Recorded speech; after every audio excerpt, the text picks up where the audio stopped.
Ladies and gentlemen, it's finally time. It's finally happening. The NFL season is back today. I've never been more juiced. Let me fix this actually. I want to be able to see the mic a little bit. You know what I mean? I like to have the mic just barely there. The NFL season is finally back. Tonight, 5:20 p.m., we have the Dallas Cowboys playing the Philadelphia Eagles on banner night. The Eagles are dropping a banner. And then I think the Eagles are going to beat the shit out of the Dallas Cowboys tonight. There's nothing that would bring me more joy than watching the Cowboys get the shit kicked out of them today. I I think let me give you my preview for the game. First off, let's make it clear. I like to talk about gambling on this show. I have $250 of my own hard-earned money bet on the Philadelphia Eagles -8. That is the line that I got. Philadelphia Eagles -8 to win this game.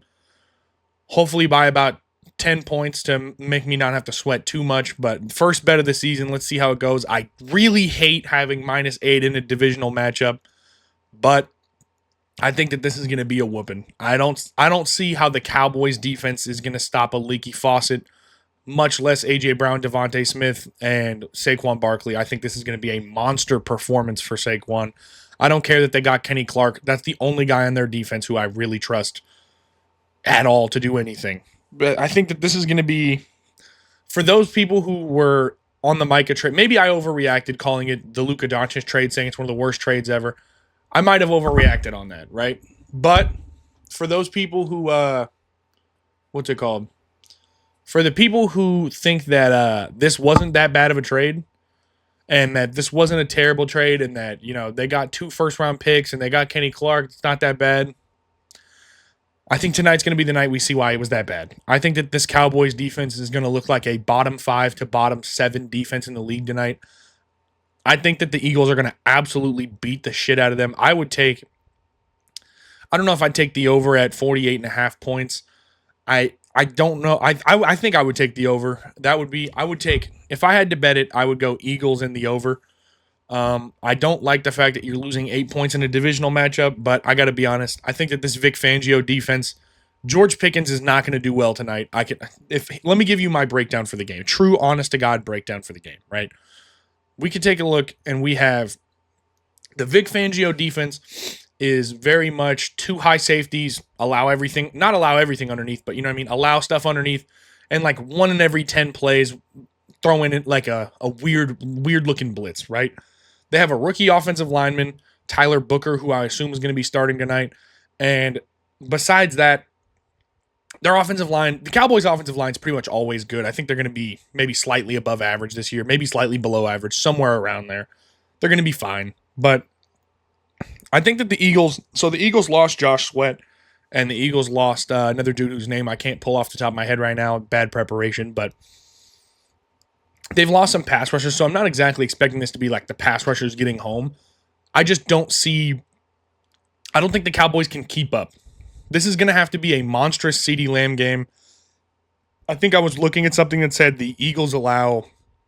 Damn, I'm burping up a storm. The Eagles allow, I think it was the 7th most slot receiver catches or something like that. So with George Pickens out on the X or out on the outside, I would assume that CeeDee Lamb might get more slot touches in this game. And given that that's what a Vic Fangio defense gives up a little bit more, slot receivers and, getting underneath a linebacker, kind of shit like that, I would expect CD, who has very good production out of the slot, to have a pretty good game today. I would say probably a decent, I wouldn't be shocked if he has 100 yards and a touchdown today, but I don't think anything else is going to work. I think that Dak might look okay. I wouldn't be shocked if he has like 3 touchdowns and a pick. I think he'll look fine. I don't know how they're going to run the ball. That the Eagles do a great job of rallying to the football, gang tackling, not allowing huge run plays.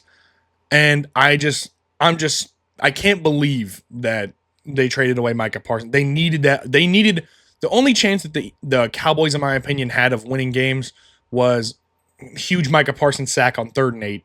You know what I mean? Just like it's second and 5. Now it's 3rd and 14 because Micah Parsons made a play. Like they don't have a guy on defense. Their defense is going to be unbelievably boomer bust. They have two corners who I don't think are really great coverage corners, but they're good ball hawks in Deron Bland and Trayvon Diggs.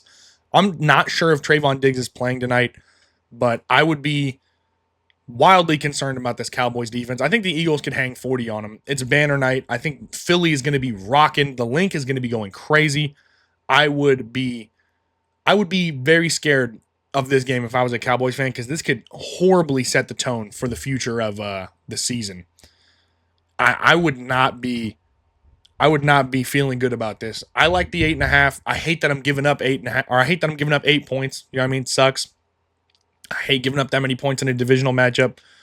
But I just don't see how the Cowboys are going to get a stop. I don't see how they're going to force a fourth down this whole game. They got nothing for the tush push. They've got nothing for Saquon. I don't think they have anything for A.J. Brown and Devontae Smith. I think a lot. I know. I think that Matt Eberflus is going to make this defense look better than it is. That's the Cowboys' new DC is Matt Eberflus. I think he's going to make the Cowboys' defense look better than it actually is. So maybe that 8th worst defense in the league, but it's a terrible defense personnel-wise. I don't care that they have Kenny Clark. Demarion, however you say it, hasn't shown me enough for me to trust him yet. Their linebacker core is particularly weak. I'm not even sure who their safeties are, to be honest with you. They're not good. Let me pull it up real quick and make sure I'm not tripping.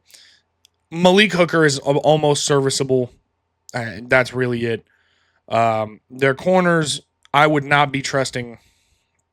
Yeah, I would not be trusting Trayvon Diggs and Deron Bland to really be. They're not really stop makers. They're not guys who just get a pass breakup on 3rd and 7. They're more get a pick because the QB made a bad decision. They're good ball hawks, but they're not really good guys to go get a stop. Their linebacker core is terrible. There's not guys you could put to name here. I mean, Jack Sanborn, Kenneth Murray, Buddy Johnson, Shamar James, Damone Clark, Maurice. I'm not even going to try and say that. Their linebacker core is atrocious.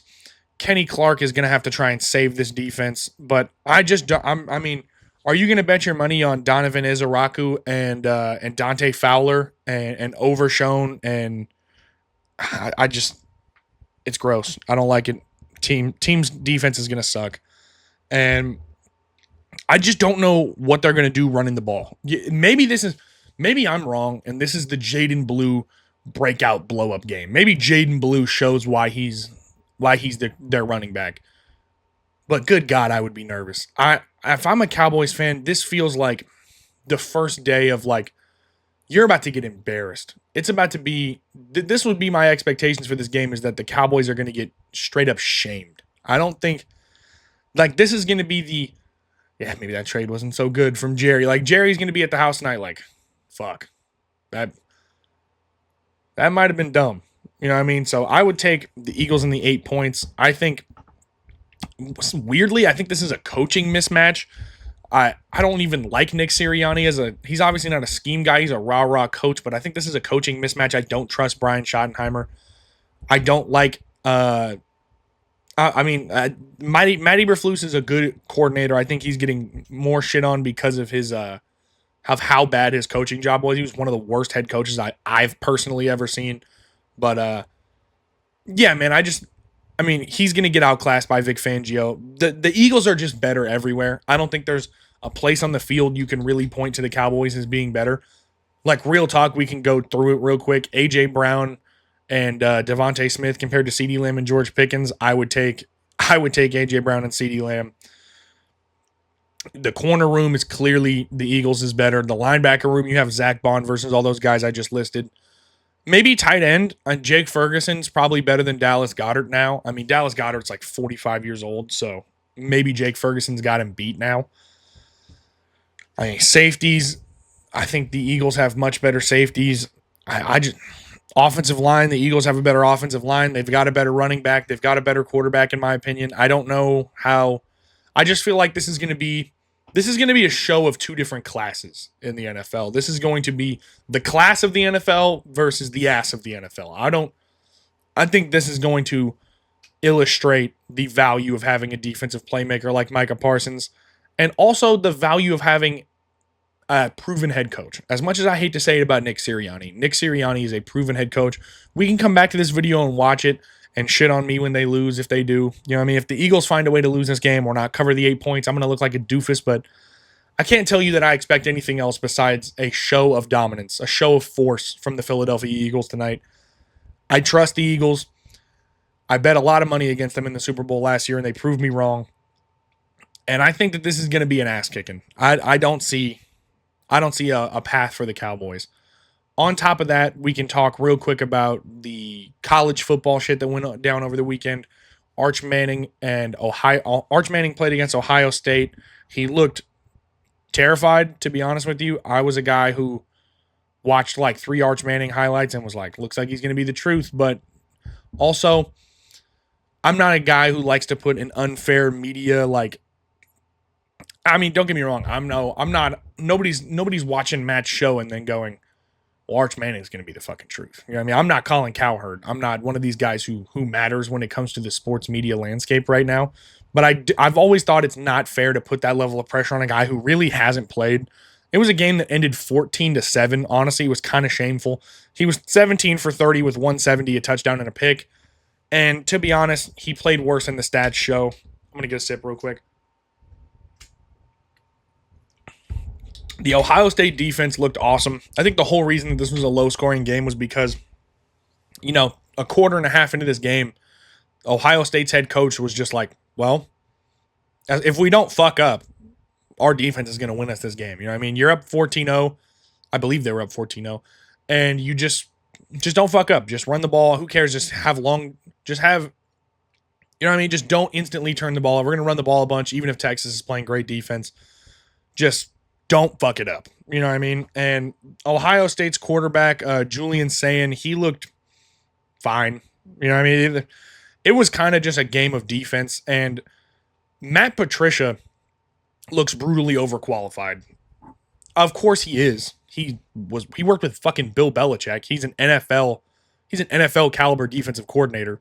And now he's a DC at Ohio State. You know what I mean? Like, don't get me wrong. Ohio State's obviously a great program. College football, in my opinion, is more about personnel than about the coaching for the most part. Coaching, of course, is important, but you got to have the players. You know what I mean? You can't win without the horses. And Ohio State is just an insanely talented defense. I'm not a gigantic college football guy, so I'm not going to come in here and rant and rave about them like I know everything. But watching the game, you could tell Ohio State, super talented defense, and Matt Patricia looks like a fucking genius out there. I mean, Texas as a whole looked kind of scared, and I think a lot of people blame this on Steve Sarkisian, their Texas head coach, and their play calling and how. Don't get me wrong, I thought it was dumb that they ran QB power a couple times. Like, this is Ohio State. You know what I mean? I don't want my quarter. It's not like Arch Manning is Josh Allen, who's a quarterback who, don't get me wrong, you don't want any of your quarterbacks to be meeting a linebacker in the hole. But if there was ever some guys to meet a linebacker in a hole, it's Josh Allen, Cam Newton, these big quarterbacks who have, you know what I mean, Jalen Hurts, these guys who can squat 800 pounds. That's not Arch Manning. Arch Manning is clearly and obviously a speed guy. At the end of the day, weirdly enough, when it comes to like his athleticism, he's not like a monstrous athletic yoked freak. You know what I mean? Like, so I don't understand why we're running QB power and putting Arch Manning in a position to meet an elite NFL caliber linebacker in the hole. You know what I mean? It's Ohio State. These are guys who are going to be looked at to be drafted in the first 3 rounds of the NFL draft next year. Like, even scheme-wise, I think it's a bad idea. But outside of scheme-wise, it's a huge injury risk to have your quarterback meeting linebackers in the A-gap. You know what I mean? I just think it's dumb. But I don't really think that it was on the play calling of Steve Sarkisian. I think it was just he saw how Arch was playing. Arch was clearly rattled, clearly scared, clearly a little off his base all game. He was skipping throws. It just didn't look good, honestly. And I think that a lot of people, I was talking to one of my friends about this. I had the exact same take that he did, which was people are going to wildly overreact to this Arch Manning game no matter what happens, right? So if he would have played awesome, they would have been like, he's going to be Jesus Christ. Could Arch Manning be in the GOAT conversation? And if Arch Manning played like shit, which he did, it was going to be, well, we should have known. We should have known. It was all the hype. And I got to say, with their schedule coming up, I think in the next 4 weeks, the pendulum was all the way to, oh my God, he's trash. And the pendulum's going to come all the way back to he's Jesus Christ in like less than a month. Their next 3 games are against San Jose State, UTEP, and Sam Houston. Arch Manning, unless he truly is actually not good at football, is probably going to look like Jesus Christ because of the skill disadvantage or the skill gap between Texas and San Jose State. If they find a way to lose one of these games, sell all your Arch Manning stock, he's done for. But I would assume that Texas is going to beat the dog shit out of San Jose State, UTEP, and Sam Houston. And then people are going to be like, Arch Manning's the truth. You know what I mean? And then we'll probably swing somewhere back to the middle around when he plays Florida and Oklahoma. But it's not good.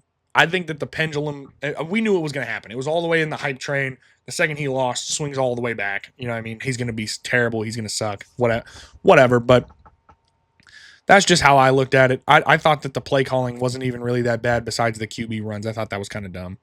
LSU Clemson was really fun to watch. I watched that whole game. I don't really have much commentary on that besides the fact that it was fun to watch. Garrett Nussmeier looked awesome, 28 for 38, 232 touchdown. Nothing too crazy. The more exciting game for me, honestly, was watching Florida State beat the shit out of Alabama. I have a friend who's a big-time Alabama fan, and watching them get their ass kicked by FSU was awesome. Whatever the hell their quarterback's name is, let me pull it up because I'm great at forgetting shit like this. Tommy Castellanos. He looked pretty fucking good in that game. He didn't do anything too crazy, but he looked better than you'd expect him to look against Alabama. Alabama football did not look good that day. Yeah, that's really all I got. FSU was fun to watch beat Alabama. Not too much college coverage on this show, but we'll do a little something here and there. I thought the Arch Manning game was fun to watch. Yeah, that's what I would gamble on NFL Week 1. Raiders, let's do it, baby.